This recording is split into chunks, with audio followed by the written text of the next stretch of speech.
Selesai. Kita lanjutkan untuk pertemuan yang kedua ini, yaitu tentang hak. Kemarin sudah ya, tentang contoh-contoh perbuatan yang baik sudah ya? Sudah, Bapak. Sudah. Sehingga contoh-contoh perbuatan yang baik dan yang tidak baik. Yang baik itu adalah yang tidak melanggar norma-norma, tidak melanggar peraturan-peraturan, dan bermanfaat bagi umat manusia. Dan perbuatan yang tidak baik adalah perbuatan yang melanggar aturan-aturan yang ada, dan tentunya kurang dan tidak bermanfaat bagi kehidupan manusia, kan begitu ya.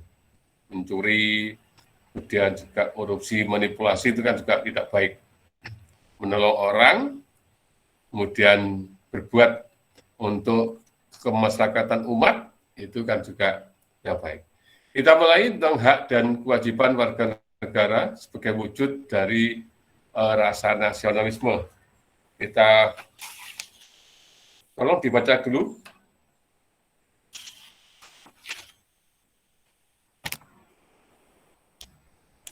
Halo?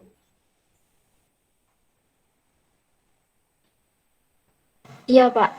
Ya, tolong dibacakan. Mulai dari hak ini, Pak. Namanya siapa ini? Elsa Sinta, Pak. Absen 23. Dua-dua, ya. Dulu. Di absen dulu, mohon maaf. Nadiatus. Pak Nadiatus. Ada? Bapak Nadiatus, Pak. Arif Kabibullah. Ahmad Fauji Rahman. Hadir, Pak. Firdi Alfiansyah. Hadir, Pak. Nur Koiria Ulfa. Hadir, Pak. Wahyu Silvilestari. Hadir, Pak. Intan Balkista. Hadir, Pak. Muhammad Anas Suherlambang. Muhammad Anas. Hadir, Pak.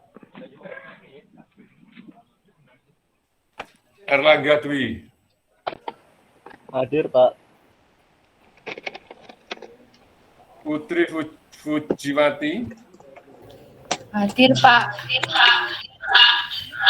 Zulfahmi Rahmahila. Zulfahmi Rahmahila. Tidak ada lagi. Laili Adini. Hadir, Pak. Sonia Regina. Hadir, Pak. Tiara Fatika. Tiara Fatika. Tidak ada. Novia Lorenza. Hadir, Pak. Askabul Kafi. Hadir, Pak. Vita Rosa. Hadir, Pak. Windy Aprilia. Hadir, Pak. Winda Rizky Alfianingsih. Hadir, Pak. Muhammad Angga. Hadir, Pak. Evi Agustin. Hadir, Pak. Agustin. Elsa Hadir. Sinta. Ada. Hadir, Pak. Winda. Hadir, Pak. Anas. Hadir, Pak. Brilian Fatihan. Hadir, Pak. Krishna Dwi Agung. Hadir, Pak. Alvina Wahyu. Hadir, Pak. Venus Nila Cahya. Hadir, Pak. Habibatus. Hadir, Pak.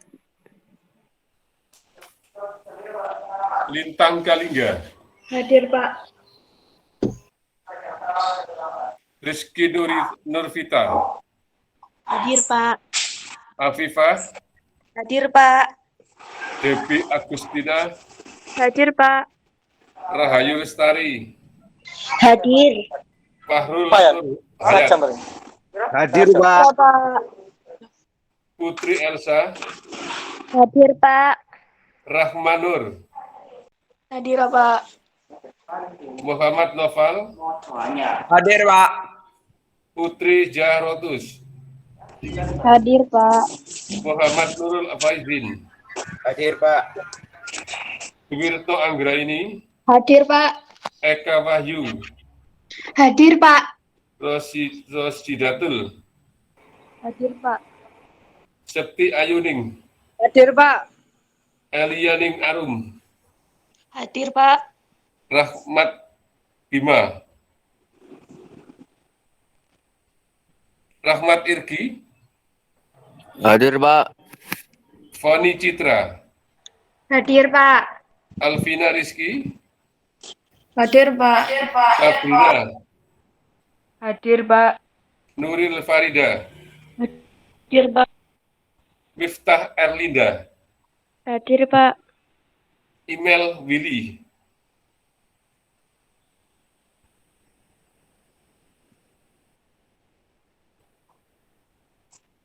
ya, Kak kena. Puput, Hadir, Pak. Catherine, Hadir, Pak. Melisa, Hadir, Pak. Jauhar Syarifah, Hadir, Pak. Muhammad Afifah Al-Fadi, Afafi, Pak. Hadir. email, nggak ada. Zulfahmi, nggak ada. Tiara Fatika, nggak ada. Ya, tolong untuk Elsa Sinta dibaca tadi. Ya, baik, Pak. Hak dan kewajiban warga negara sebagai wujud nasionalisme. Menurut Profesor Dr. Notonegoro, hak adalah kuasa untuk menerima atau melakukan sesuatu yang semestinya diterima atau dilakukan melalui oleh pihak tertentu dan tidak dapat oleh pihak lain maupun juga yang pada prinsipnya dapat dituntut secara paksa olehnya. Sedangkan kewajiban adalah sesuatu yang harus dilakukan dengan penuh rasa tanggung jawab sebelum mendapatkan haknya. Hak dan kewajiban merupakan sesuatu yang tidak dapat dipisahkan, akan tetapi terjadi pertentangan jika hak dan kewajiban tidak seimbang, bahwa setiap warga negara memiliki hak dan kewajiban untuk mendapatkan penghidupan yang layak. Tetapi pada kenyataannya banyak warga negara yang belum merasakan kesejahteraan dalam menjalani kehidupannya. Semua itu terjadi karena ada oknum pejabat lebih mendahulukan hak daripada kewajiban.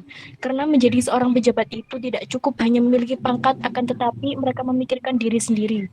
Jika keadaannya seperti ini, maka tidak ada keseimbangan antara hak dan kewajiban, akan terjadi kesenjangan sosial yang berkepanjangan. Untuk mencapai keseimbangan antara hak dan kewajiban, yaitu dengan cara mengetahui posisi diri kita sendiri. Sebagai seorang warga negara, harus tahu hak dan kewajibannya. Seorang pejabat atau pemerintah pun harus tahu akan hak dan kewajibannya, seperti yang sudah tercantum dalam hukum dan aturan-aturan yang berlaku. Jika hak dan kewajiban seimbang dan terpenuhi, maka kehidupan masyarakat akan aman sejahtera. Oleh karena itu, kita sebagai warga negara yang berdemokrasi harus bangun dari mimpi kita yang buruk ini dan merubahnya untuk mendapatkan hak-hak dan tak lupa melaksanakan kewajibannya sebagai pejabat maupun sebagai rakyat Indonesia yang baik. Sebagaimana telah ditetapkan dalam Undang-Undang Dasar 1945 pada pasal 28 yang menetapkan bahwa hak warga negara dan penduduk untuk berserikat akan berkumpul, mengeluarkan pikiran dengan lisan maupun tulisan dan sebagainya. Syarat-syarat akan diatur dalam undang-undang. Pasal ini mencerminkan bahwa negara Indonesia bersifat demokrasi. Pada para pejabat dan pemerintah untuk bersiap-siap hidup setara dengan kita. Harus menjunjung bangsa Indonesia ini kepada kehidupan yang lebih baik dan maju, yaitu dengan menjalankan hak-hak dan kewajiban dengan seimbang, dengan memperhatikan rakyat kecil, mendapatkan kepedulian dan mendapatkan hak-haknya. Hak dan kewajiban warga negara. Ganti orang. Ganti yang baca. Saya, Pak. Ya, saya nomor berapa? 044, Eka Wahyu. 0 044. 044 itu apanya ini? Eka Wahyu, Pak. Oh iya, 42, gini. Tadi dari hak dan kewajiban warga negara ya? Ini loh. Hak dan kewajiban warga negara dibaca, mau dibaca. Ya, hak dan kewajiban warga negara. 1. Wujud hubungan warga negara dengan negara. Wujud hubungan warga negara dengan negara pada umumnya berupa peranan role. 2. Hak dan kewajiban warga negara Indonesia. Hak kewajiban warga negara Indonesia tercantum dalam pasal 27 sampai dengan pasal 34 UUD 1945. Kewajiban warga negara Indonesia wajib menaati hukum dan pemerintahan. Pasal 27 ayat 1 Undang-Undang Dasar 1945 berbunyi, segala warga negara bersamaan kedudukannya di dalam hukum dan pemerintahan dan wajib menjunjung hukum dan pemerintahan itu dengan tidak ada kecualinya. Wajib ikut serta dalam upaya pembelaan negara pasal 27 ayat 3 Undang-Undang Dasar 1945 menyatakan, setiap warga negara berhak dan wajib ikut serta dalam upaya pembelaan negara. Wajib menghormati hak asasi manusia atau orang lain. Pasal 27 ayat 1 mengatakan, setiap orang wajib menghormati hak asasi manusia atau orang lain. Wajib tunduk kepada pembatasan yang ditetapkan dengan Undang-Undang Pasal 28 ayat 2 menyatakan dalam menjalankan hak dan kebebasannya, setiap orang wajib tunduk kepada pembatasan yang ditetapkan dengan undang-undang dengan maksud untuk menjamin pengakuan serta penghormatan atas hak kebebasan orang lain dan untuk memenuhi tuntutan yang adil sesuai dengan pertimbangan moral, nilai-nilai agama, keagamaan, dan ketertiban umum dalam suatu masyarakat yang demokratis. Wajib ikut serta dalam usaha pertahanan dan keamanan negara. Pasal 30 ayat 1 Undang-Undang Dasar 1945 menyatakan, tiap-tiap warga negara berhak dan wajib ikut serta dalam usaha pertahanan dan keamanan negara. Hak dan kewajiban telah dicantum dalam Undang-Undang Dasar 1945 Pasal 26, 27, 28, dan 30, yaitu 1. Pasal 26 ayat 1, yang menjadi warga negara adalah orang-orang bangsa Indonesia asli dan orang-orang bangsa lain yang disahkan dengan undang-undang sebagai warga negara. Dan pada ayat 2, syarat-syarat mengenai kewarganegaraan ditetapkan dengan undang-undang. 2. Pasal 27 ayat 1 serta warga negara bersamaan dengan kedudukannya di dalam hukum dan pemerintahannya. Wajib menjunjung hukum dan pemerintah itu. Pada ayat 2, tiap-tiap warga negara berhak atas pekerjaan dan penghidupan yang layak bagi manusia. Bagi kemanusiaan. 3. Pasal 28, kemerdekaan berserikat dan berkumpul, mengeluarkan pikiran dengan lisan, dan sebagainya ditetapkan dengan undang-undang. Contoh, bidang politik ikut serta sebagai peserta pemilu. Ya, kita diskusikan, ini adalah tentang hak dan kewajiban sebagai warga negara. Ya. Hak adalah kuasa untuk menerima atau melakukan sesuatu yang semestinya diterima. Ini hak. Atau yang dilakukan melalui oleh pihak tertentu dan tidak dapat oleh pihak lain manapun juga untuk dituntut atau dihalang-halangi secara paksa. Sedangkan kewajiban adalah sesuatu yang harus dilaksanakan dengan penuh tanggung jawab sebelumnya mendapatkan hak. Hingga sebelum kita mendapatkan hak, kita adalah harus melakukan kewajiban dulu. Berarti orang kerja dulu baru dapat upah, mahasiswa harus ujian dulu, harus setelah itu dapat nilai. Bukan dapat nilai setelah itu baru ujian, atau dapat upah dulu baru kerja dia. Ini yang standar ya, yang standar. Sehingga hak dan kewajiban oleh warga negara, baik ini hak warga negara, kewajiban negara, hak negara, kewajiban warga negara. Contoh bayar pajak itu hak atau kewajiban warga negara? Kewajiban. Kewajiban.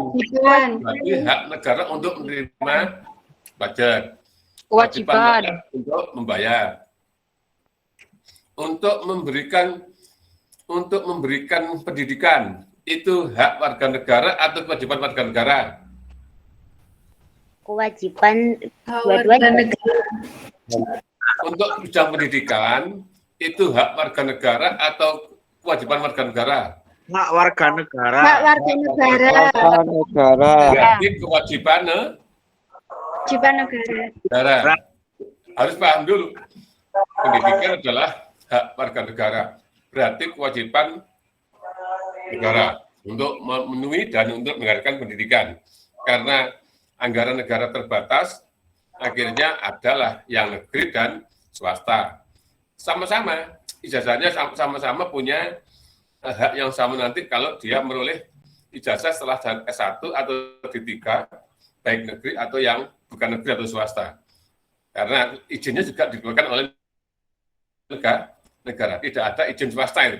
Izin mendirikan pendidikan, lembaga pendidikan yang dikeluarkan oleh pemerintah. Dalam hal ini adalah kalau SMA itu dari Dinas Pendidikan Provinsi, kalau SD SMP dari Dinas Pendidikan Kabupaten, kalau tinggi adalah dari Mendikbudristek Dikti.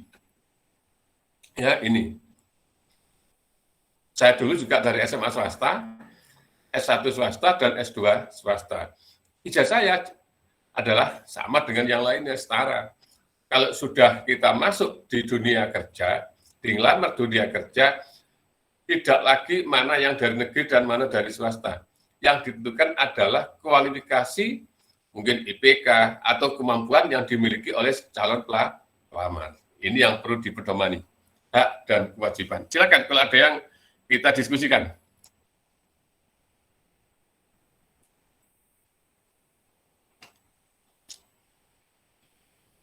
Silakan. Saya Pak mau bertanya. Ya, nomor absen, Nomor 16. Askrabul, Rafi, Novia Lorenza, Pak. 15. Yo, Saya mau bertanya, mengapa hak dan kewajiban itu tidak dapat dipisahkan satu sama lain?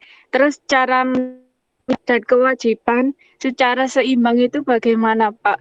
Dan manakah yang harus didahulukan, hak atau kewajiban terlebih dahulu? Terima kasih. saya akan tanya juga, balik saya tanya. Ujian dulu atau ulangan, ujian dulu apa mendapatkan nilai dulu? Ujian dulu, Pak. Ujian dulu. Berarti idealnya kerja dulu baru dapat upah. Hak itu adalah sesuatu yang dimiliki oleh seseorang setelah orang itu adalah melakukan kewajibannya. Contoh saya ini adalah kewajiban untuk memberikan materi pada sampean ya, pada sampean. Nanti setelah itu mungkin di akhir bulan atau di awal bulan berikutnya saya ditransfer oleh kampus, itu hak saya, kan begitu. Tapi saya ngajar tidak boleh diwakilkan oleh orang lain. Tapi kalau saya dapat honor atau katakan gaji lah, itu bisa diwakilkan pada orang lain. Mungkin istri saya ke sana atau anak saya suruh ambil, itu bisa. Ya. Tapi kalau kerja, kalau melakukan kewajibannya tidak boleh diwakilkan oleh orang lain. Bagaimana secara seimbang? Nah, kembali lagi. Semua itu harus ada keseimbangan. Ya.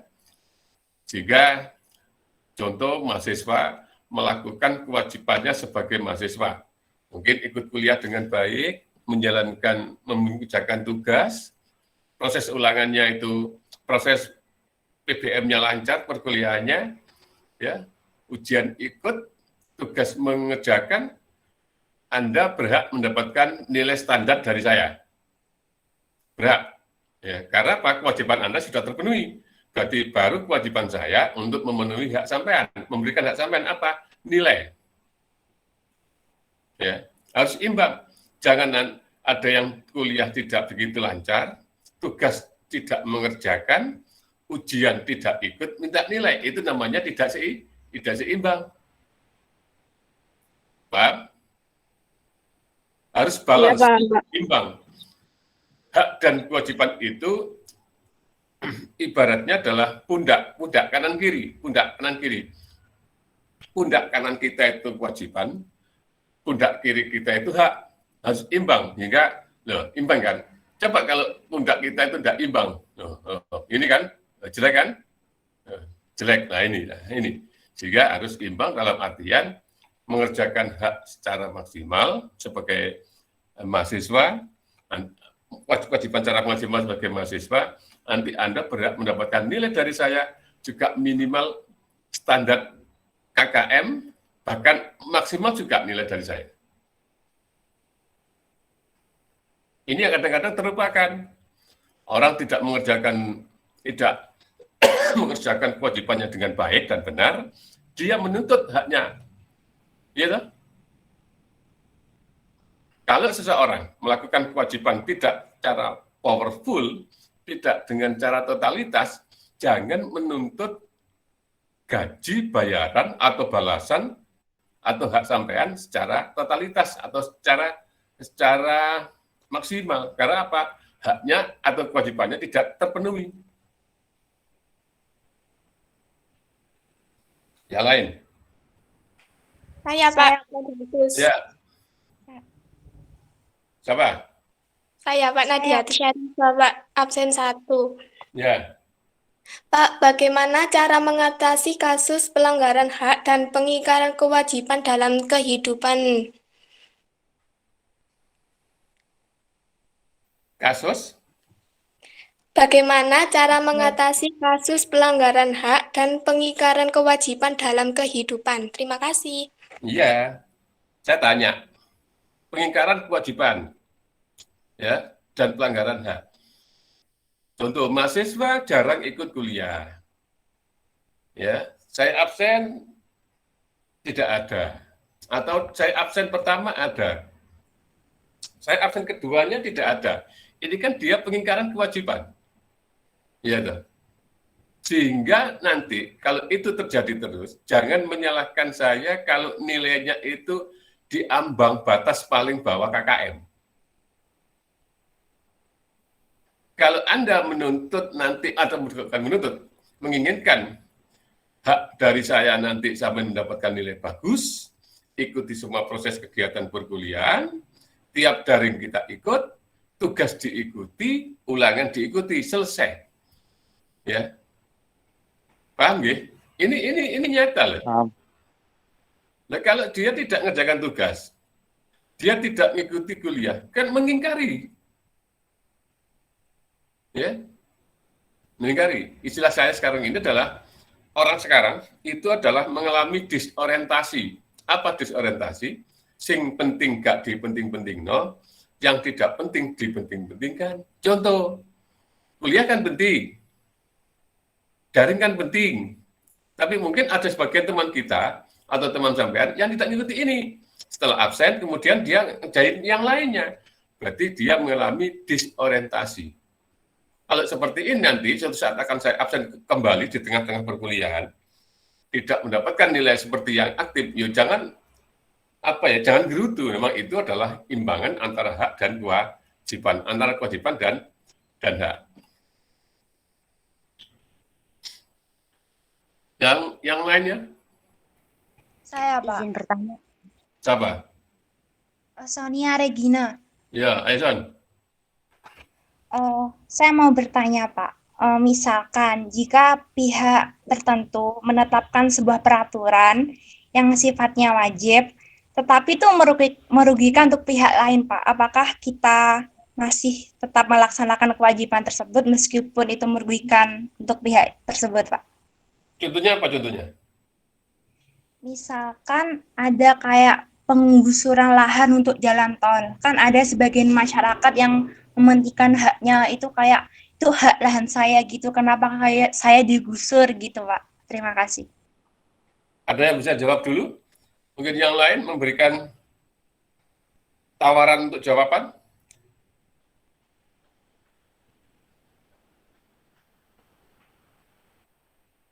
Kalau tidak ada, saya jawab.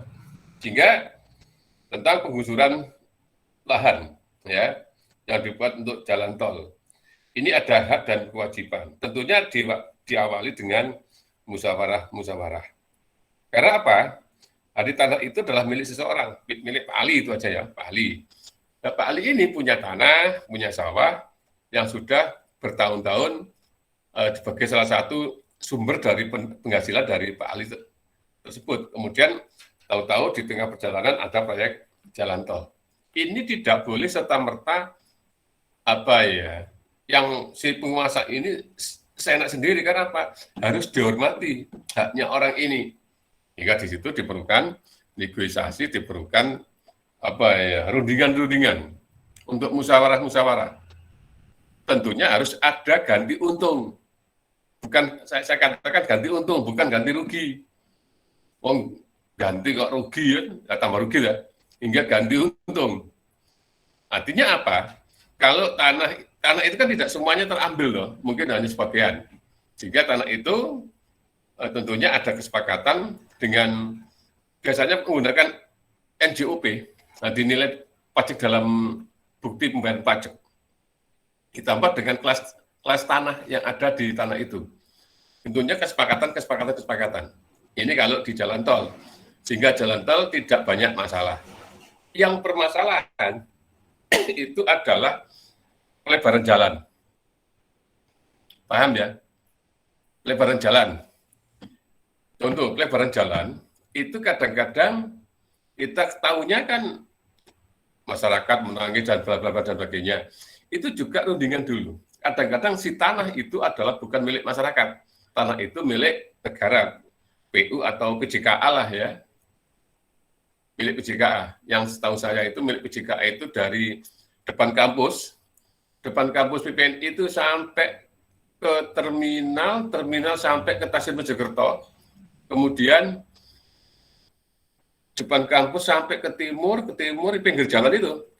Pinggir jalan kampus itu yang warung-warung itu ya. Itu kan saya lihat kan ada tulisan tanah milik KAI, di kereta api.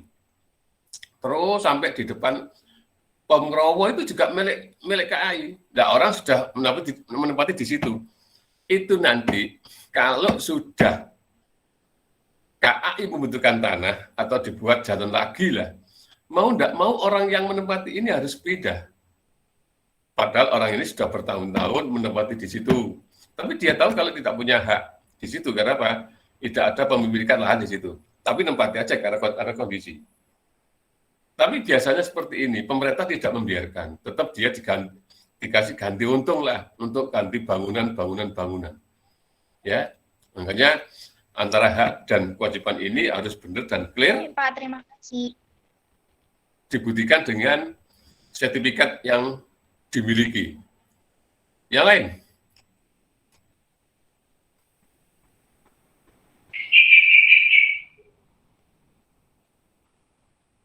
Yang lain nggak ada?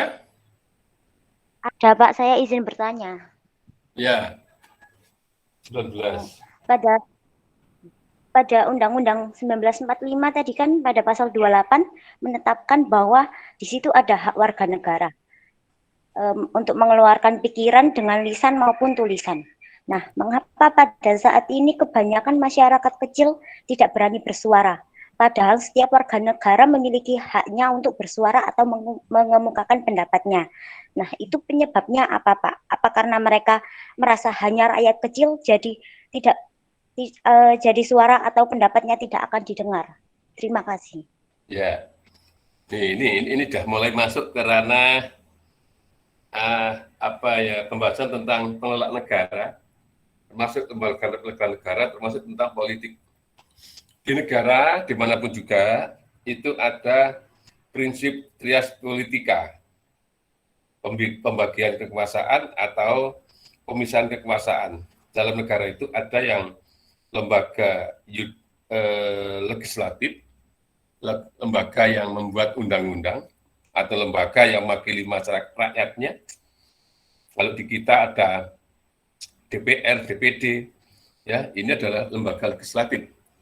Kemudian juga ada lembaga eksekutif. Lembaga eksekutif itu adalah yang pelaksana dari undang-undang. Ya, pelaksana dalam pembangunan, termasuk pemerintahan. Yang ketiga adalah lembaga yudikatif, lembaga yang mengawasi atau menegakkan jalannya undang-undang.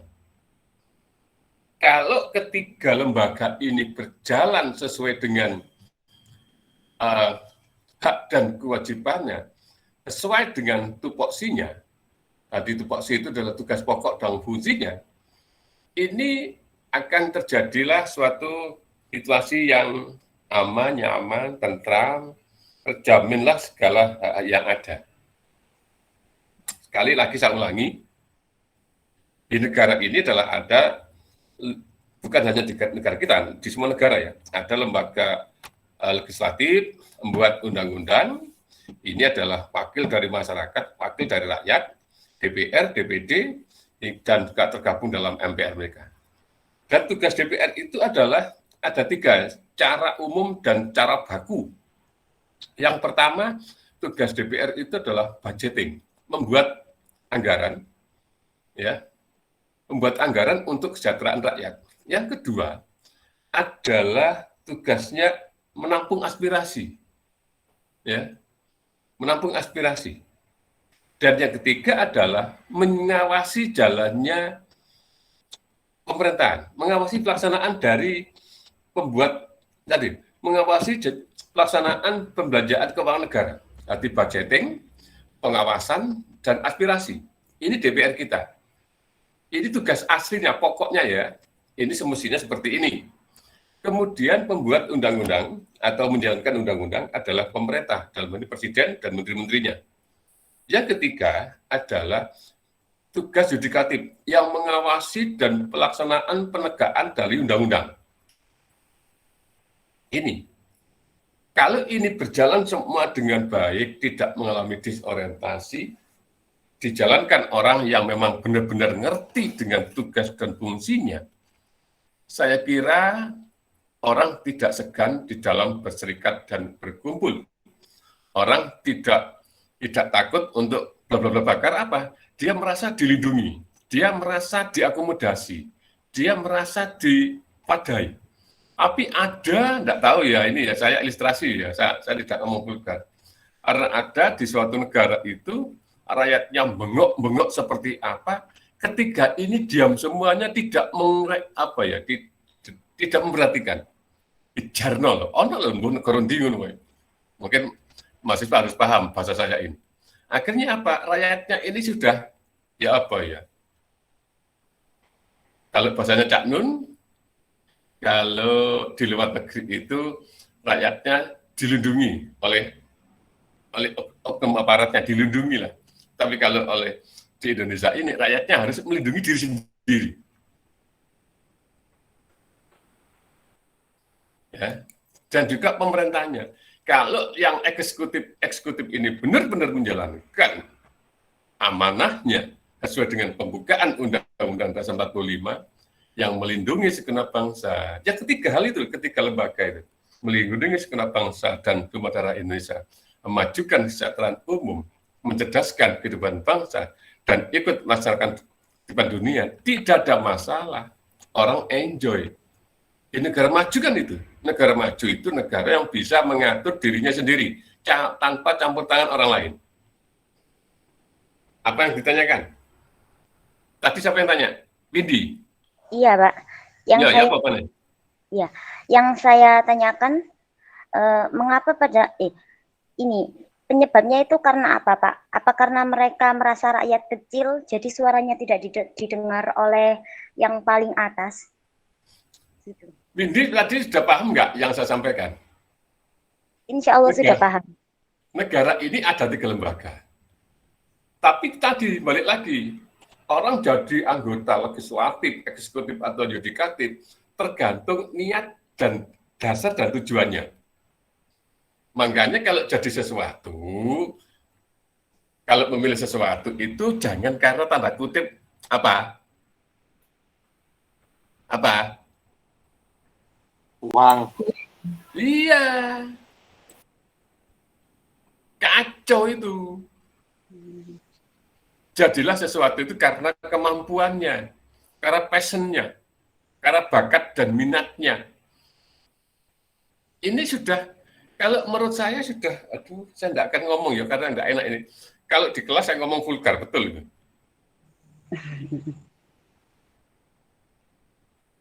Katanya anak, wakil rakyat untuk harusnya merakyat, kan begitu?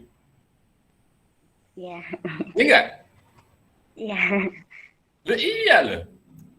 Wes, kita enggak jauh-jauh, di rumah saja, di rumah.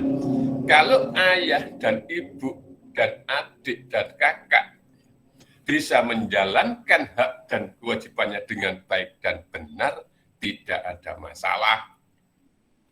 Ya sama di negara itu. Kalau semua lembaga negara ya, bisa menjalankan dengan baik dan benar hak dan kewajibannya, saya yakin 100% tujuan negara yang ada di alinea keempat tercapai dengan baik. Karena sekarang ini kayaknya adalah apa ya? Ya segitulah. Artinya gitu tuh. Kok piye ya uang. Tapi kita nggak boleh pesimis ya. Kita nggak boleh pesimis. Kita haruslah Allah ini, Tuhan ini akan mengawal kehidupan itu, tidak akan membiarkan yang seperti itu.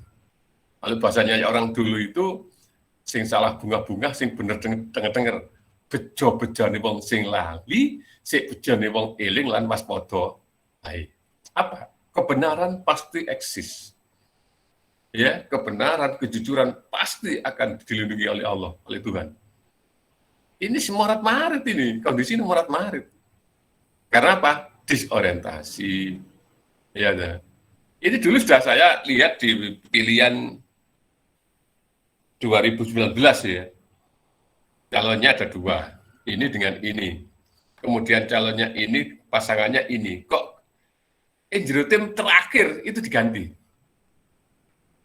Kok mengapa kok diganti? Saya amati. Mengapa kok diganti? Oh, ini jadinya seperti ini. Iso-iso kan pendidikan Pancasila nggak diadakan itu. Akhirnya orang rame diadakan lagi. Mahasiswa saya harus kritis loh ya. Kritis tidak hanya ngomong-ngomong doang, termasuk juga amat mengamati perkembangan yang ada di negara ini. Bengok duitmu kayak apa gak direken ya? Di mana loh, pokoknya ada kok. Di mana itu ada di negara mana itu? Saya tidak akan secara vulgar tunjukkan. Iya sih.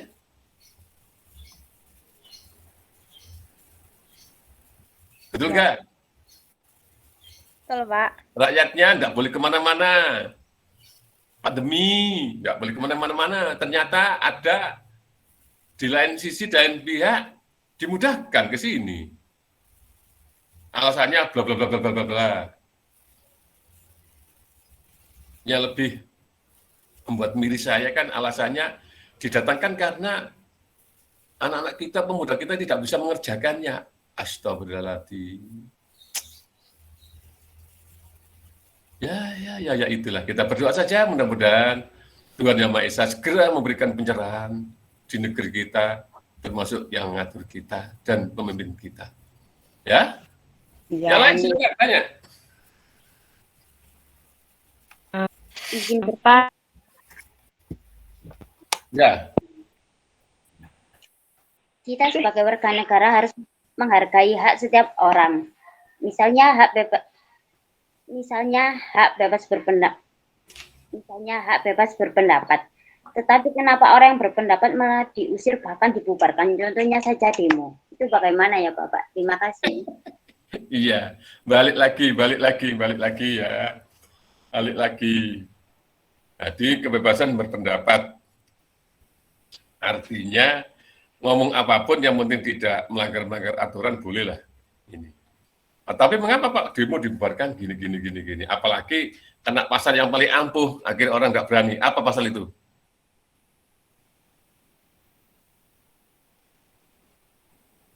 Bukan pasal, aturan yang paling ampuh, yang terbaru. Orang kan tidak boleh orang boleh untuk bebas berserikat dan berkumpul, melakukan pendapat, bla bla sesuai dengan pasal 28. Ini dengan seiring dengan adanya corona ini ada yang kalimat ampuh di dalam buat aturan itu, sehingga orang tidak berani, tidak boleh. Apa? Tidak boleh berkerumun. Nah itu apa ya, Ahmad ya? Ya itu ampuh itu udah.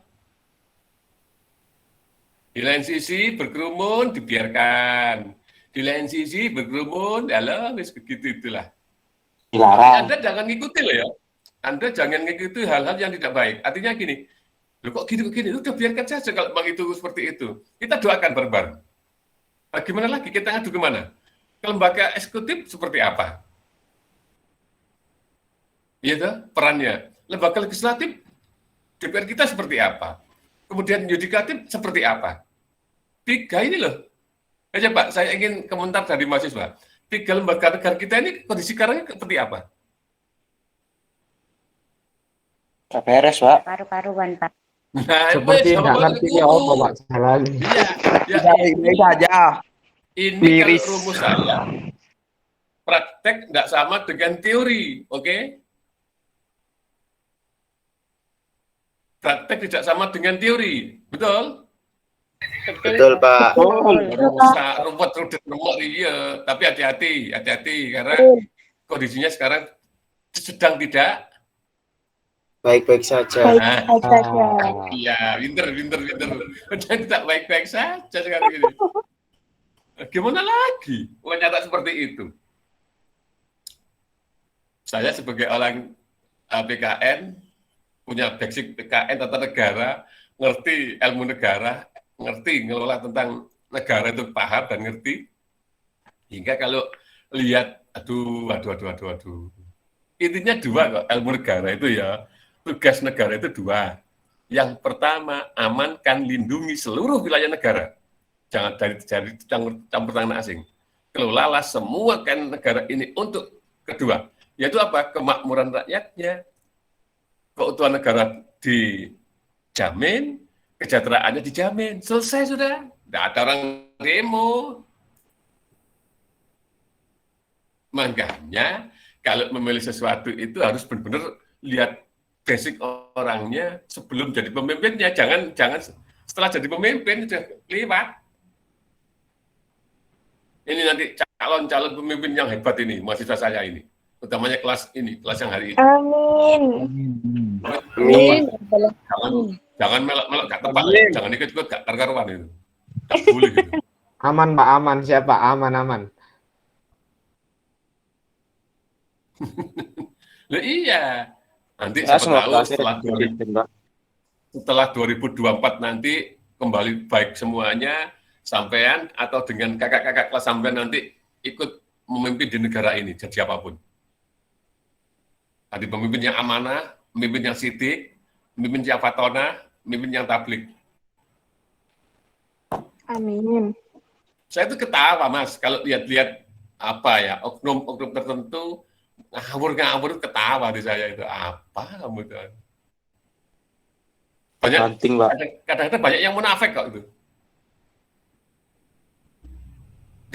Di negara mana itu loh, saya tidak tahu negaranya, namanya itu, saya lupa.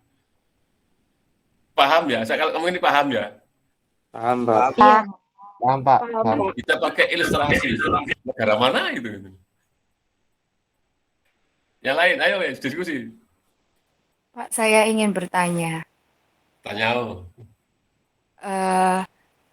Yang masalah TKI di Malaysia itu kan banyak banget, bukan hanya di Malaysia aja yang diperlakukan tidak adil seperti itu ya Pak. Ada yang dibunuh, ada yang disayat, ada yang dipukul dan sebagainya.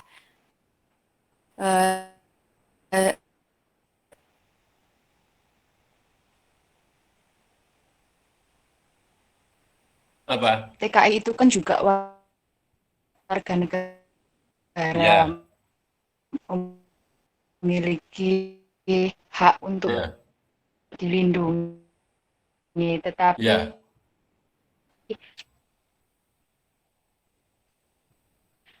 Gini, PKI juga warga negara. Semua kenapa negara mengirimkan apa. Semua negara meskipun mengirimkan tenaga. Aduh. Apa. kalau ada satu korban itu kan ya Gini, saya tahu kok. Saya tahu terus yang diinginkan oleh Sabrina, saya tahu. Yang pertama adalah Indonesia bisa kembali. Sabrina, suaranya putus-putus. namun kenapa masalah itu bisa terulang Suaramu putus-putus, Bre. kembali Woi. gitu, Pak. Putus-putus, Bre. Sudah, tidak apa-apa. Harusnya kan Tidak apa-apa, saya tahu kok. Saya tahu yang dimaksud. melindungi Saya tahu yang dimaksud. warga negaranya Tadi ku tahu yang ku mau. dimanapun dia berada. Wes, mari Sabrina, mari. Karena enggak jelas dan saya sudah bisa menangkap apa yang ditanyakan. Kembali lagi ya. Kita ini adalah sepakat untuk bernegara. Awal adanya negara ini adalah dari zaman nomaden, kesana kemari, hinggalah muncullah kesepakatan untuk bikin negara. Nah, bikin negara itu zaman dulu itu ada namanya Gamenskap. Ya, jadi negara kecil, kelompok, sebelum negara lah kelompok. Nah, zaman dulu itu orang bikin perkumpulan namanya Gamenskap itu adalah kelompok di masyarakat. Itu cara memilih pemimpinnya itu adalah memang benar-benar harus pemimpin yang layak, yang dikatakan dengan primus inter pares. Apa itu? Primus inter pares itu orang ya pertama di antara yang sederajat. Paham ya? Orang yang pertama di antara yang bersederajat. Artinya memang dipilih orang yang punya kelebihan dari sisi hati nuraninya, punya kelebihan dalam tirakatnya, punya kelebihan dengan kesaktiannya, gitu loh. Punya kelebihan di kemampuan dari sisi finansialnya. Itu dulu. Makanya pimpinan zaman dulu itu wibawa semuanya. Karena apa? Dia jadi pemimpin itu dipilih karena kemampuan luar dalamnya, jasmani rohaninya, dia mendahulukan rakyatnya atau masyarakatnya, dan dia adalah tirakatnya luar biasa. Mendoakan tiap malam, bahkan puasa untuk masyarakatnya. Itu pemimpin yang dulu. Karena mbah saya dulu itu, yang di rumah tarik, seperti itu. Jika kalau ada orang, beliaunya ngomong nggak ada yang berani. Karena apa? Emang benar-benar memimpin dengan hati. Emang benar-benar ngopeni rakyatnya, masyarakatnya. Ya. Kemudian seiring dengan pergeseran waktu, bla bla bla bla bla bla bla bla, jadilah negara. Lah negara itu tujuannya, ya negara ini kan ada 4 unsurnya. Ada wilayah dari Sabang sampai Merauke, ada rakyat berjumlah 270 juta orang. Nanti kita tidak tahu COVID ini tinggal berapa, mungkin yang masih 270-an lah juta. Ini kan nggak mungkin menjadi pemimpin semuanya. Makanya dipilihlah, kita sepakat dengan adanya negara. Di situ ada legislatif, yudikatif, ya, dan eksekutif. Nah tentunya orang-orang yang jadi pemimpin ini semuanya harus amanah. Ya dipilih karena kemampuan, yang dipilih karena apa? Bisa mensejahterakan. Contoh, pada pemilu, nyoblos kita ke TPS, Pak, sampean tak pilih, tolong saya sejahterakan. Kan begitu. Pak, sampean tak pilih, tolong saya dibahagiakan. Kan ini mestinya. Tapi kadang-kadang milihnya karena uang. Dia minta dipilih. Kalau orang minta dipilih, berarti dia punya target. Paham ya? Orang kalau minta dipilih, dia punya target. Lain loh, dipilih dengan minta dipilih beda. Kalau dipilih karena nurani masyarakat menginginkan, kalau minta dipilih, dia punya maksud. Keluar uang ya, katakan keluar uang. Masa kerja 5 tahun. Keluar uang 3M. Apa kira-kira tidak mencari modal yang dikeluarkan? Dia harus mengembalikan modal. Biasanya 2 tahun setengah dan 2 tahun setengah mengembalikan modal, 2 tahun setengah berikutnya mencari modal untuk berikutnya. Pertanyaannya, kapan memikirkan rakyatnya? Ini yang terjadi. Termasuk yang TKI. Ya. TKI setiap negara mengeluarkan tenaga kerjanya ke luar negeri. Tapi yang dikirim ke luar negeri itu biasanya oleh negara-negara itu adalah sudah dibekali dengan penguasaan bahasa yang mau dituju dan punya keterampilan mereka. Dan setiap bulan tenaga kerja, contoh Filipina ya, Filipina ke Malaysia, ada itu. Dibekali dengan keterampilan, dibekali dengan kemampuan bahasanya yang ada di Malaysia. Kemudian setiap 1 bulan sekali, ya, petugas dari Konsulat Jenderal Filipina ini mendatangi juragan-juragan yang ada orang Filipinanya. Tanya tentang perkembangan baik orang ini kerja di juragannya itu seperti apa. Atau kadang-kadang konjen Filipina ini adalah mengundang bos-bos yang di Filipina, yang di Malaysia, ini yang menggunakan pekerja dari Filipina. Sehingga di sini ada komunikasi. Ini saya contohkan di Filipina, saya tahunya kan dari orang departemen luar negeri. Ya. Ini ceritanya. Dibekali keterampilan, keahlian, kedua bahasanya juga dibekali, ketiga adalah ada komunikasi setiap bulan antara konsulat jenderal Filipina ke rumah atau mengundang bos atau orang Malaysia yang menggunakan tenaga asing dari Filipina. Saya tidak bisa ngomong tentang negara kita. Kita dengar banyak yang ilegal ke Malaysia. Misalnya akhirnya bla bla bla bla. Karena apa? Mungkin dia merasa di kampung sendiri, di negara sendiri kurang menjanjikan. Akhirnya dia lari. Iya dah. Ini yang sangat disayangkan. Di lain sisi, bangsa lain, warga negara lain berbondong-bondong ke kita. Paham?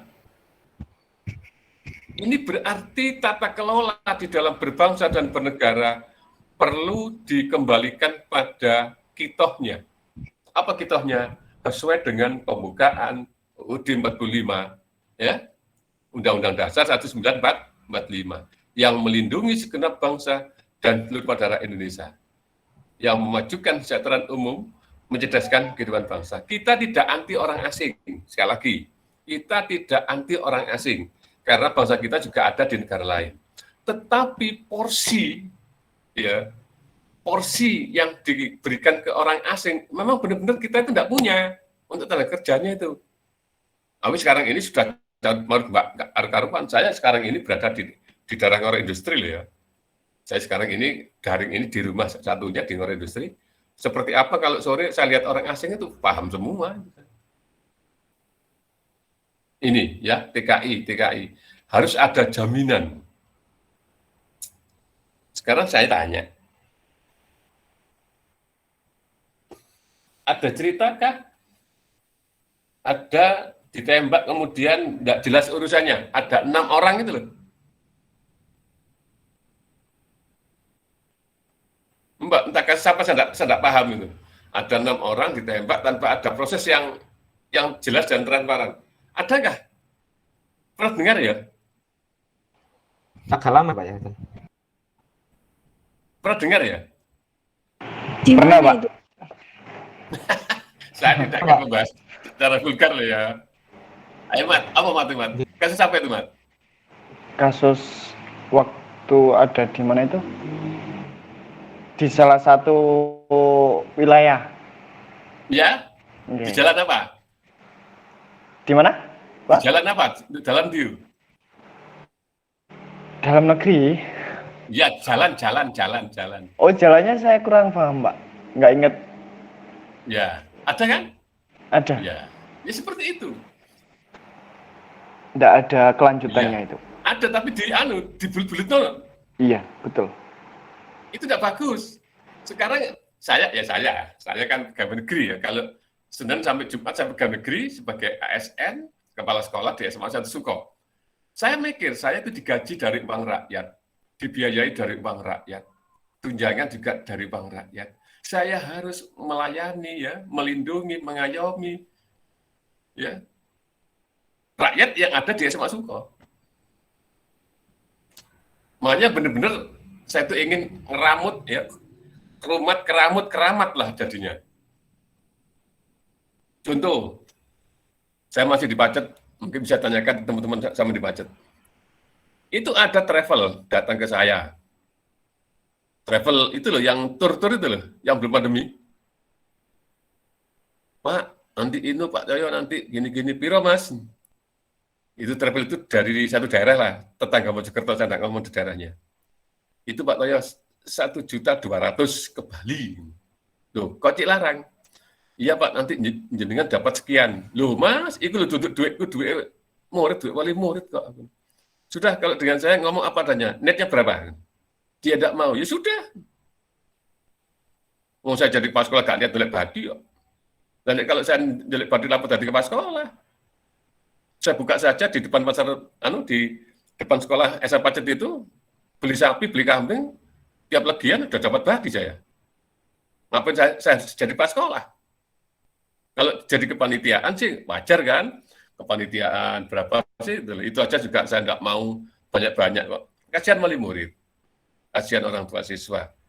Karena wali murid, orang tua siswa itu tidak semuanya kaya. Ada yang anak yatim, nah, yatim piatu tidak saya tarik bayar untuk ke Bali itu, tapi ikut. Ada yang orang tua kerjanya, orang tua itu adalah buruh tani, ada yang ke sawah, buruh ke Tegal. Ada loh wali murid itu untuk membiayai anaknya hidup dan sekolah itu dengan ngamen barang badut ya. Lah ini kan kasihan itu. Kalau saya sebagai kepala sekolah itu seenaknya lah. Seenaknya bahkan bujuk-bujuki ngakal-ngakal itu, Allah, nggak bisa saya melakukan seperti itu, nggak bisa. Termasuk tadi TKI, TKW itu. Kalau di dalam negeri ini diberikan ruang untuk kerja, dijamin kesejahteraannya meskipun tidak banyak, saya kira orang tidak lari kemana-mana.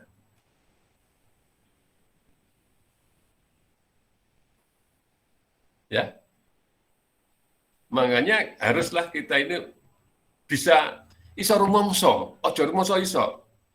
Aki ki sapa ya? Aki dadi apa? Tugasku iku lha apa? Kan begitu. Tapi ada yang lucu kok, kita lihat itu. Entah di negara mana itu oknum tertentu itu malah belani bangsa lain ya, bukan bangsanya sendiri. Lucu itu. Karena dia makan digaji, juga tunjangan, juga baju, sepatu, mungkin juga apa itu namanya itu senjata juga dari uang rakyat, bukan dari uang orang luar negeri. Tapi kadang-kadang kan seperti itulah. Ini namanya disorientasi. Gak barokah itu, kualat nanti. Makanya banyak ya, ini jangan rame-rame ya. Saya bilang ya, jangan rame-rame. Apa jangan rame-rame sudah ngomong. Ada anaknya oknum pejabat, ada anaknya oknum mantan kepala atau kepala. Itu tidak bisa jadi ya, gara-gara itu kerjanya tidak benar. Kerja tidak benar, dapat uang dikasihkan anak istrinya untuk biaya sekolah, biaya kuliah. Tidak barokah, yakin saya itu. Coba kalau tidak percaya, lihat di Indosiar dan ANTV itu. Ya, adakah Indosiar dan ANTV? Halo? Yang ku menangis itu, Pak. Iya, itu kan ada ANTV dan Indosiar. Kisah nyata. dalam kehidupan. Orang kalau berbuat baik, ya akhirnya mendapatkan kebaikan. Kalau orang yang tidak baik mendapatkan ketidakbaikan. Itu sudah so pasti. Tidak bisa sudah. Katanya anak-anak sekarang ini, orang itu akan mendapatkan segala sesuatu sesuai dengan amal perbuatannya. Iya.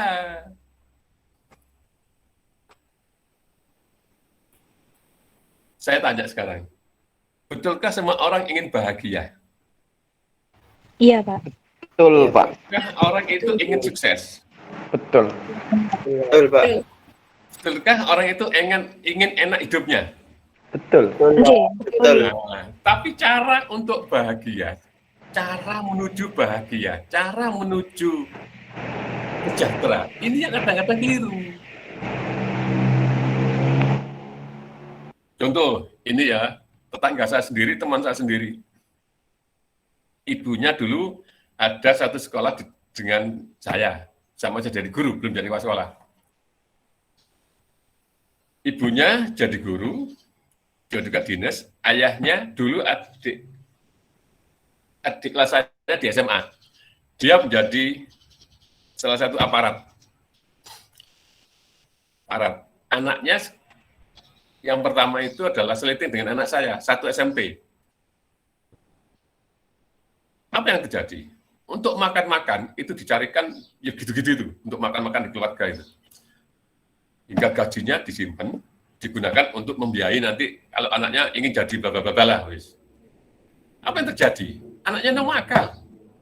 Lah yang diberikan untuk makan minum itu tidak benar kok. Uang bukan haknya kok. Dikasaran uang haram lah loh. Ya gak jadi.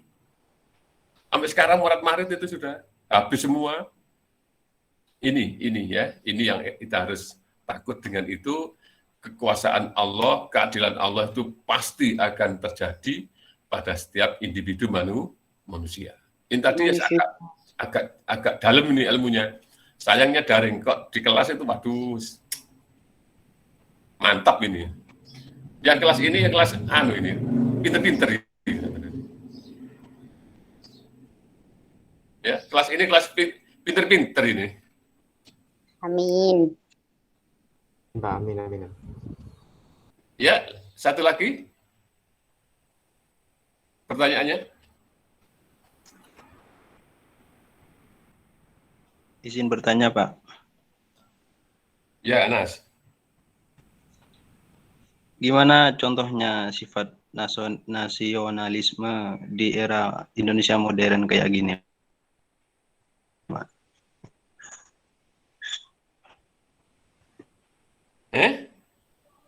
Gimana contohnya sifat nasionalisme di era Indonesia modern kayak zaman sekarang, Pak? Ya, kita melakukan kewajiban kita, hak dan kewajiban dengan benar, sudah, Mas, selesai. Kalau saya jadi kepala sekolah yang beneran, berangkat paling pagi, pulang paling sore, semua diopeni, semua diurusi dengan baik, uang itu kita gunakan pure untuk kebutuhan kemajuan sekolah, kemajuan anak-anak. Ya, saya dapat kepanitiaan dikit-dikit kan wajar itu namanya. Yang penting nggak ngarang-ngarang dan normatif. Kita menjadi mahasiswa yang baik dan benar, sudah selesai. Kita menjadi pejabat yang baik dengan benar, sudah selesai. Itu namanya nasionalisme. Lain lagi kalau jadi mahasiswa kurang maksimal, jadi seperti saya ini kurang maksimal, bahkan seenaknya, itu namanya kurang nasionalisme. Cinta tanah air kan itu ya, atau nasionalisme kan begitu.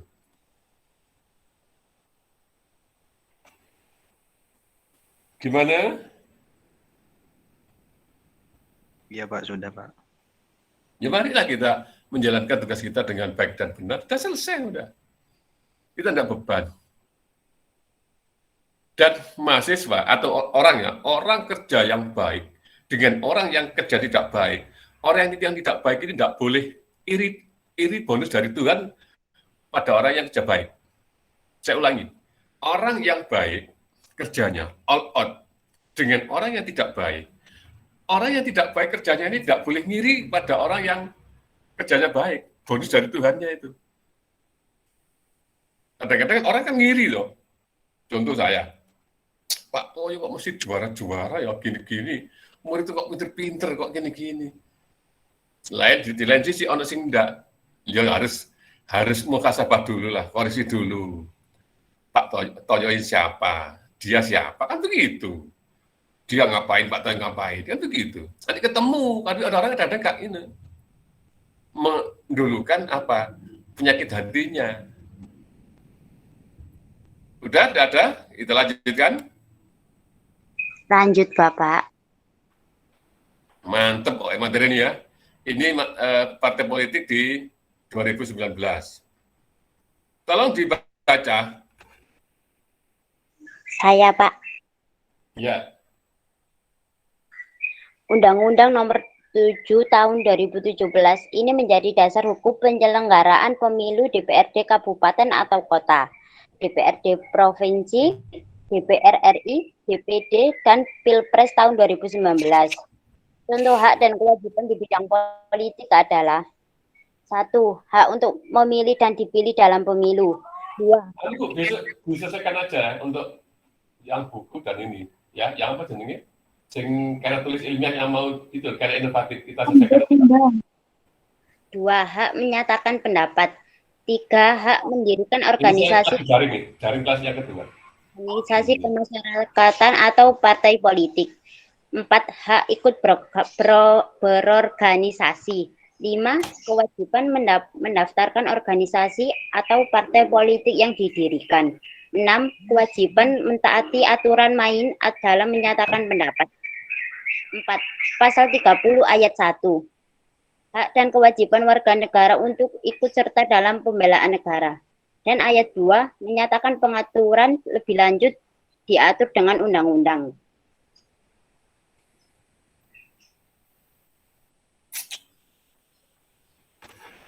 Hak dan kewajiban di bidang sosial budaya. Hak dan kewajiban warga negara Indonesia dalam sosial budaya tertuang dalam peraturan perundang-undangan tentang masalah sosial dan kebudayaan. Undang-Undang Nomor 20 Tahun 2003 tentang Sistem Pendidikan Nasional Pasal 5 Ayat 5 berbunyi setiap warga negara berhak mendapat kesempatan meningkatkan pendidikan sepanjang hayat. Undang-Undang Nomor 36 2019 Undang-Undang Nomor 36 Tahun 2009 tentang Kesehatan.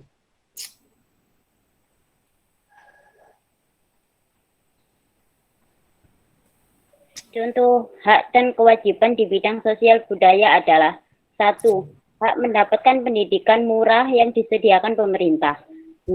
Hak mencantumkan gelar pendidikan sesuai yang didapatkan. 3. Hak mendapat jaminan sosial bagi para jompo atau manual atau manula. 4. Berhak mendapatkan lingkungan yang sehat bagi pencapaian derajat kesehatan. 5. Berkewajiban menghormati hak orang lain dalam upaya memperoleh lingkungan yang sehat bagi fisik, biologi, maupun sosial. Ya. Ini adalah tentang hak ya dalam partai politik. Dasarnya adalah ini. Yang pemilu kemarin, hak untuk memilih dan dipilih dalam pemilu. Kemudian hak menyatakan pendapat, hak mendirikan organisasi politik atau partai politik. Ini ada dasarnya, ada undang-undangnya. Kemudian juga pasal 30 tentang hak kewajiban dalam milik negara. Ini saya contohkan adalah lulusan terbaik Akmil. Insya Allah tahun 2019 ini atau 18 ini, belum pandemi. Dan juga hak untuk kewajiban bidang sosial budaya untuk mendapatkan pendidikan sepanjang hayat, life education. Ini wisuda di Unmu Malang ini tahun 2019. Ini adalah putri saya, anak saya yang pertama ini. Saya daripada mencari gambarnya orang lain, anak saya sendiri aja. Yang sekarang ini mau wisuda di Unesa S2 Matematika, tiap hari mereka ada di SMA Puri. sebagai guru pendidikan matematika di SMA Puri. Dapat mulai Juli kemarin. IPK-nya lumayan bagus, 393 S1-nya. Ya. Ini tentang hak-hak dalam pasal 27 sampai dengan pasal 34 Undang-Undang Dasar 1945. Ada yang ditanyakan?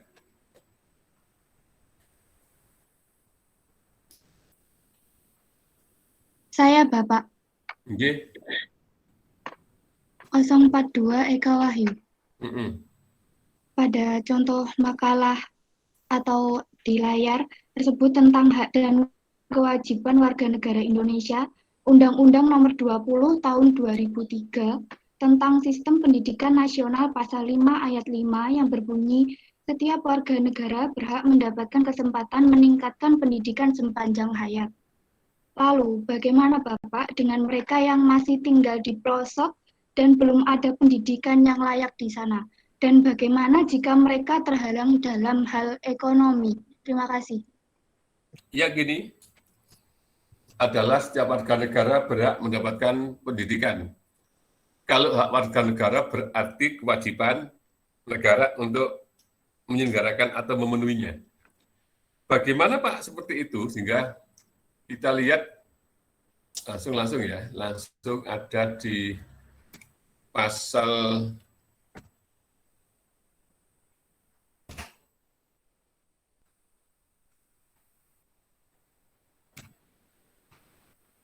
pasal 31.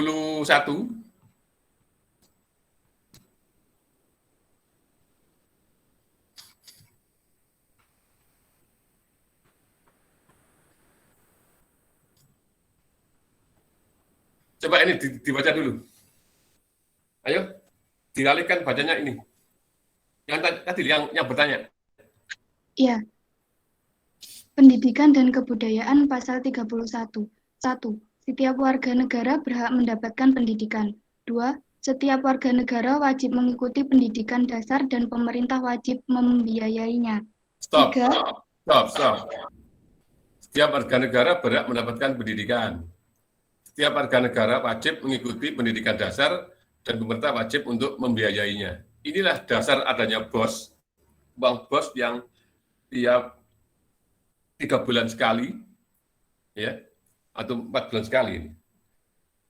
September, ya 4 bulan sekali cair. Ini adalah dalam rangka melaksanakan amanat dari pasal 31 ayat 2 ini. Nah, dalam Undang-Undang Pendidikan juga nomor 20 tahun 2003 ini, insya Allah pasal 10 nggak salah, atau pasal 46 itu, bahwa pendanaan pendidikan itu adalah menjadi tanggung jawab pemerintah pusat, BOS, ya. Pemerintah daerah itu adalah BPOP dan orang tua siswa. Sehingga biaya pendidikan itu dibiayai dari 3 sumber, BOS pemerintah pusat, BPOP pemerintah daerah, dan masyarakat, yaitu orang tua siswa. Nanti kalau ditanyakan tentang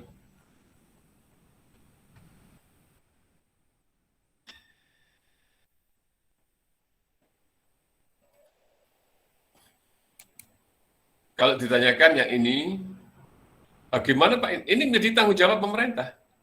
Pemerintah menyelenggarakan sistem pendidikan nasional di wilayah-wilayah itu, termasuk dengan wilayah yang 3T ya, sekarang ada 3T dalam rangka untuk memenuhi kebutuhan itu. Terluar, terisolir, terdepan. Artinya terdepan itu menjaboni mendekati batas wilayah dengan negara lain. Makanya untuk 3T itu adalah dalam rangka untuk pemerataan pendidikan. Pak, bagaimana yang tidak punya? Nah, yang tidak punya itu adalah, makanya di sini diperlukan kesigapan dari lembaga pendidikan ya yang ada. Sehingga lembaga pendidikan itu adalah harus memadai atau mengakomodasi anak-anak yang tidak mampu secara finansial, tapi dia tetap belajar. Tapi wali murid juga begitu, harus konsekuen, dan memang benar-benar harus secara nyata dan fakta kalau dia tidak mampu. Tapi kadang-kadang orang itu kan punya, tapi aku tidak punya. Pernah loh yang siswa yang sekarang, asal itu. Siswa yang sekarat itu adalah di tempat kami ya, itu daftarnya itu menggunakan kartu KIP atau PIP, bukan KIP, PIP. Di kartu enggak itu loh, keterangan yang tidak mampu dari desa. Begitu disurvei ke rumahnya, sangat berbalik. Dia punya Pajero, rumahnya tingkat. Nah, akhirnya sudah oleh saya dan panitia, saya sudah. Ini dibutuhkan kejujuran kita semuanya. Dan sekolah juga tidak seenaknya serta-merta menarik biaya itu, harus dulu benar-benar diperhitungkan kebutuhan berapa setahun, dari bosnya berapa, dari BPP berapa, baru kurangnya dari orang tua siswa. Ini adalah sekali lagi, kembali lagi, pemerintah sudah membiayai dari uang bos itu, cuma kekurangan berarti kan tidak banyak kan, itu dari orang tua siswa. Apa yang ditanyakan? Saya yakin sampai nggak paham dengan anggaran sekolah. Kalau di tempat saya, dari Pacet sampai di Suko, itu saya tempel di mading. Ya, program sekolah, rencana sekolah, termasuk pengeluaran setiap bulan, itu saya tempelkan di mading. Sehingga anak-anak tahu, bisa melihat uang yang mereka bayar untuk apa. Itu sudah, dia bisa melihat, membaca di mading di sebelahnya dia tempat bayar itu. Bagi saya di sekolah itu tidak rahasia lagi untuk keuangan itu. Bagi saya loh ya, karena harus transparansi dan akuntabilitas. Bagi saya yang di sekolah itu, yang rahasia itu apa? Dulu mahasiswa pernah ya, sekolah SMP atau SMA, ulangan dikasih sampul yang tidak online, yang ulangan biasa, kan ditulisi. Soal ujian sangat rahasia. Iya kan? Ya itu, di sekolah itu yang sangat rahasia itu ya soal ulangan, bukan uang. Benar nggak? Benar, Pak. Keuangan itu haruslah akuntabilitas, dapat bertanggung jawab, transparansi, layanan prima, efisien efektif. Ini makanya Pak Toyok berusaha untuk menjalankan aturan itu.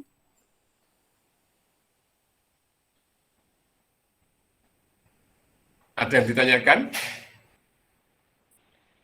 Izin Belum ada yang ditanyakan lagi? Saya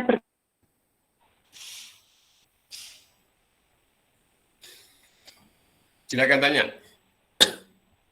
Pak, kewajiban utama negara itu kan TNI supaya bagaimana TNI benar-benar itu malah sama uang. Kurang jelas.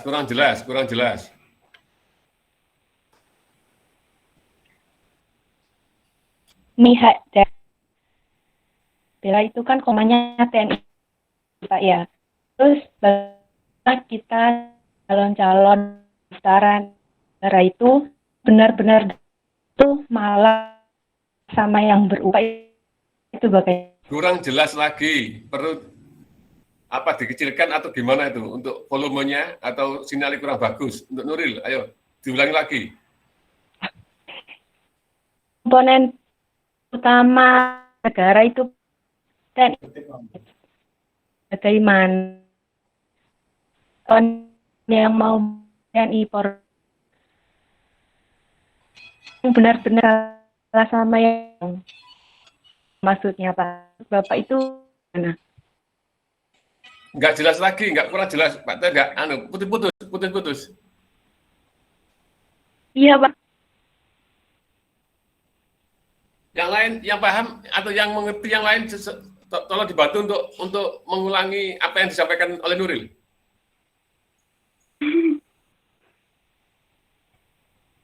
Halo?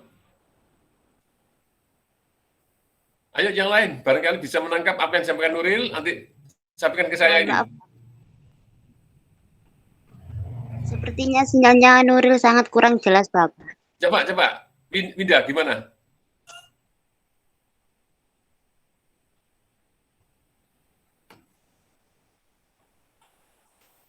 Apa yang Maaf Bapak, saya juga tidak paham.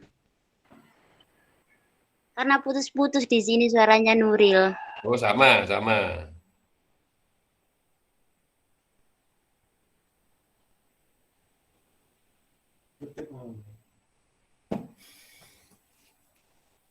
Lainnya? Nanti saya kira jam 11 ya. Saya, Pak. Ya. Pak, ini tentang pemilu ya, Pak. Kan setiap pelaksanaan pemilu, baik pemilihan umum daerah, legislatif, ataupun presiden, biasanya kan rawan dengan pelanggaran ataupun kecurangan.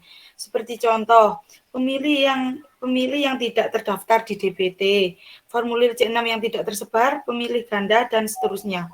Mengapa, Pak, kejadian itu bisa selalu terjadi di setiap penyelenggaraan hal tersebut? Apa yang ada bisa membantu dulu? Dari yang lainnya, mahasiswa?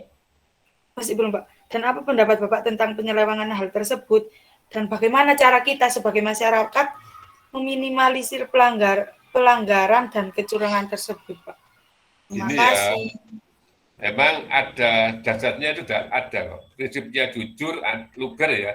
Langsung umum, jujur dan adil, luber itu gitu.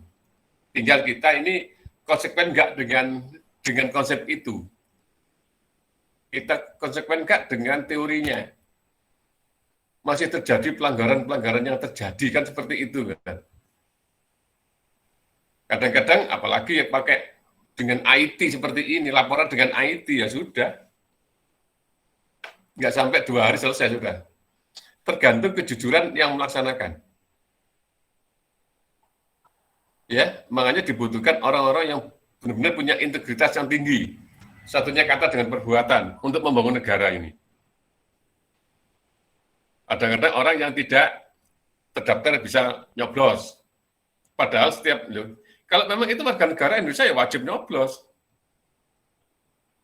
Yang paling mengerikan itu kan bukan warga negara Indonesia, dia suruh nyoblos pada calon tertentu, ya toh? Iya, itu yang dimaksud. Berarti bukan orang Indonesia tapi dia suruh nyoblos, betul? Kan ada yang warga yang tidak terdaftar di DPT tadi ya, Pak. Tapi kan seharusnya dia bisa mencoblos kan, cuma bawa KTP elektronik kan datanya sudah muncul. Tapi kan kalau yang nggak terdaftar itu biasanya kayak wis nggak nyoblos, wong nggak terdaftar kan biasanya kayak gitu ya, Pak. Gini, memang kadang-kadang orang pendataan itu kan ada yang terlupakan atau terlewatkan ya. Tapi kalau mereka itu bangsa Indonesia atau warga negara Indonesia, sah menerima warga negara Indonesia, tidak apa-apa dia. Kalau memang terlupakan, dia lah warga negara kita kan, dia kan saudara kita juga. Tapi yang paling miris itu kan dia bukan warga negara kita.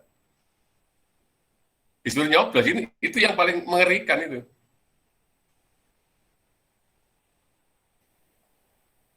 Bagaimana sikap kita kan begitu. Kembali lagi pada etiket baik kita sebagai warga negara. Jadi kita menjadi nasionalisme itu tidak usah jauh-jauh. Kita menjadi petugas pemilu, KPPS, ya. Kemudian juga petugas pemilu yang lainnya dengan benar itu juga cita tanah air.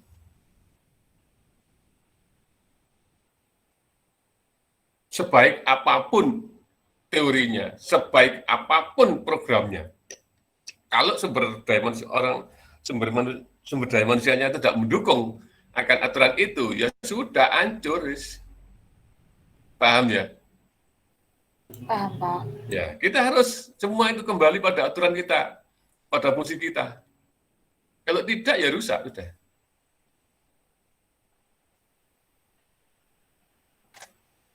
Berarti kesimpulannya kita sebagai masyarakat itu juga diharapkan dapat berperan aktif ya, Pak, mengawasi pelaksanaan. Berbuat yang baik sesuai dengan peran kita. Kita tidak usah tergelincir pada orang-orang yang tidak benar, gitu loh. Sing waras ngalah, babal, sing gendeng cek gendeng ngono, mereka gelem kandhani ya wis didengakne ae. Oh justru yang sekarang ini orang benar tambah diguyu-guyu wong kok. Tapi kita nggak apa-apa, diketawain, yang penting kan bener.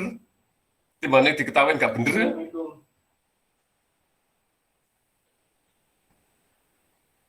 Baik, Bapak. Terima kasih. Ya. Nadiatus, tak absen lagi. Hadir Bapak. Arif. Ahmad Fauji. Hadir. Firdi Alfiansyah. Hadir. Firdi Alfiansyah.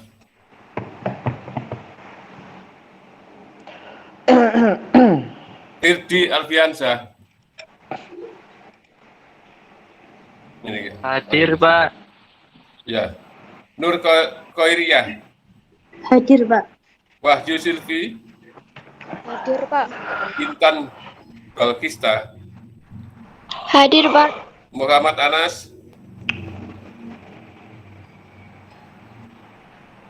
Anas. Muhammad Anas, enggak ada lagi nih. Erlangga. Hadir, Pak. Putri. Putri. Hadir, Pak. Delfahmi. Lali Andini. Hadir, Pak. Sonia. Hadir, Pak. Tiara. Hadir, Pak. Tadi gak ada Tiara ini. Novia. Hadir, Pak. Askabul. Hadir, Pak. Vita. Hadir, Pak. Windy. Windy. Iya, hadir, Bapak. Winda. Hadir, Pak. Muhammad Angga. Hadir, Pak. Evi Agustin. Evi Agustin. Elsa. Hadir, Bapak. Winda. Hadir, Pak. Anas. Hadir, Pak.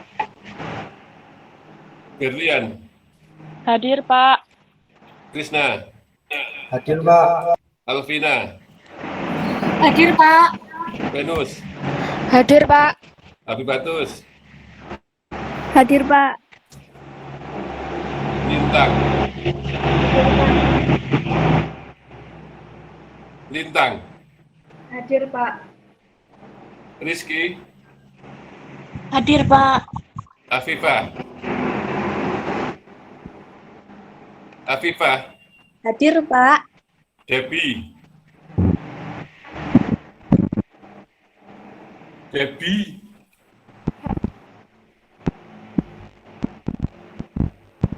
Rahayu. Hadir. Fahrul. Fahrul. Putri Elsa. Hadir, Pak. Rahmanur. Hadir, Pak. Muhammad Noval. Hadir, Pak. Putri. Hadir, Pak. Muhammad Nurul. Hadir, Pak. Retno. Hadir, Pak. Eka. Hadir, Pak. Rosidatul. Hadir, Pak. Rosidatul. Hadir, Pak. Bekti. Hadir, Pak. Elia. Hadir, Pak. Rahmat. Hadir, Pak. Koni. Hadir, Pak. Alvina. Hadir, Pak. Sabrina. Hadir, Pak. Nuril. Nuril. Miftah. Hadir, Pak. Imel. Hadir Pak. Puput. Hadir, Pak. Catherine. Hadir, Pak. Mei. Hadir, Pak. Jawar. Hadir, Pak. Muhammad Afafi. Hadir, Pak. Ya, terima kasih. Sampai ketemu di Sabtu yang akan datang jam 9:30 ya. 9:30. Siap, Pak. Siap. Dan berjalan dengan lancar. Saya akhiri. Assalamualaikum Amin, amin. warahmatullahi wabarakatuh. Waalaikumsalam.